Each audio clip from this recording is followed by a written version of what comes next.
Kasih karunia dan damai sejahtera dari Tuhan Allah Bapa kita serta dari anaknya Tuhan Yesus Kristus Tuhan kita. Amin. Selamat pagi, saudara-saudari, Bapak Ibu jemaat yang terkasih. Kembali kita disapa oleh firman Tuhan dari surat Paulus yang kedua kepada Timotius, pasal 4 ayat 17 untuk tanggal 7 September 2022, yaitu di hari Rabu. Demikian bunyi firman Tuhan. Tetapi Tuhan telah mendampingi aku dan menguatkan aku, supaya dengan perantaranku Injil diberitakan dengan sepenuhnya, dan semua orang bukan Yahudi mendengarkannya. Dengan demikian aku lepas dari mulut singa.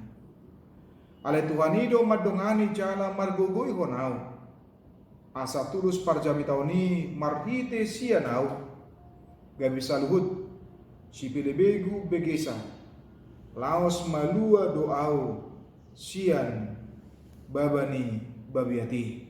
Demikian bunyi firman Tuhan buat kita.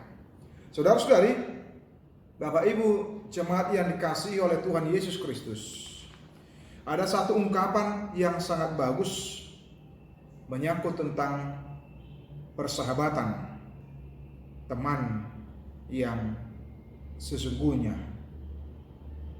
Ungkapan itu berkata, teman tertawa itu banyak, namun teman untuk menangis itu sedikit. Ini sebuah ungkapan betapa sedikitnya teman yang mau mengalami kesusahan, berbagi kesulitan. Dominan manusia senang hanya dengan teman yang maunya tertawa, bersukacita, senang-senang, tertawa, dan sebagainya. Itu menunjukkan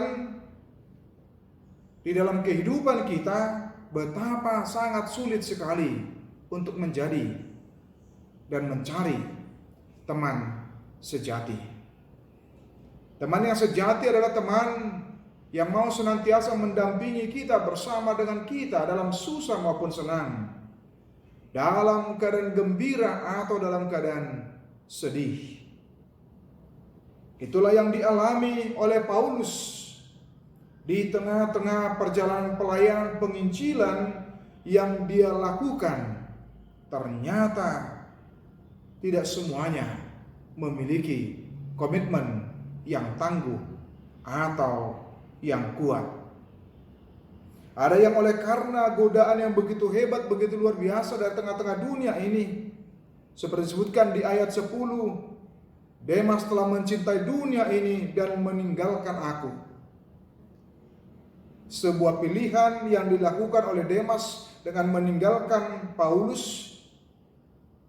Dia berbalik dari imannya oleh karena tergoda dengan keindahan daripada dunia ini, sehingga dia tidak bersedia mendampingi Paulus di tengah-tengah penginjilan yang mungkin dia melihat betapa beratnya, betapa sulitnya tantangan yang dialami oleh seorang Paulus dalam melakukan tugas dan pemberitaan Injil.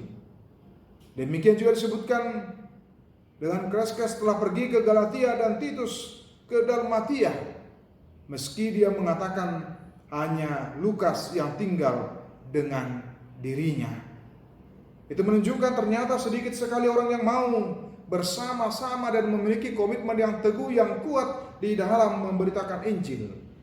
Padahal seharusnya setiap orang yang percaya itu adalah menjadi satu tim yang kokoh, tim yang kuat, tim yang tangguh dalam memberitakan Injil di tengah-tengah dunia ini, bukan malah bersikap mengabaikan, tidak peduli, tetapi seharusnya justru menjadi menopang, mendukung sesama kita dalam pemberitaan Injil atau dalam pekerjaan-pekerjaan baik lainnya yang berkenan di hadapan Tuhan.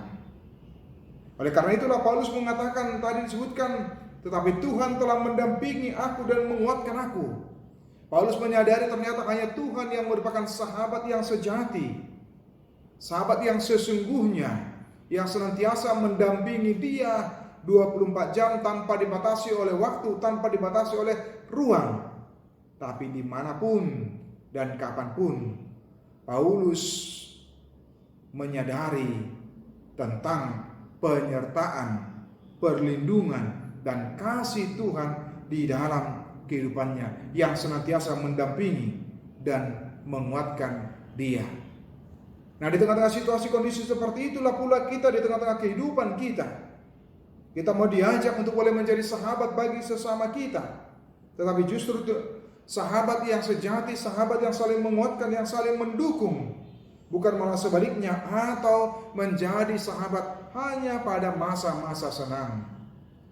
Atau kita berpikir menjadi sahabat bagi orang lain ketika hal itu menguntungkan bagi diri kita, tetapi dalam kesusahan kita tidak mau tahu, kita tidak mau peduli dengan sesama kita itu. Tentu Tuhan tidak menginginkan model persahabatan yang seperti itu.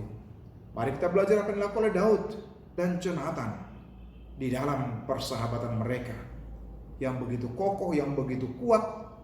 Bahkan rencana jahat sang ayah terhadap sahabatnya yang paling baik, Daud, dia beritahukan, dia sampaikan maksud rencana busuk jelek dari sang ayah. Seorang Jonathan melihat persahabatan itu melebihi dari segalanya, bahkan dari kursi kekuasaan yang diharapkan oleh ayahnya Raja Saul. Bagaimana Jonathan akan bisa mewarisi tahta itu?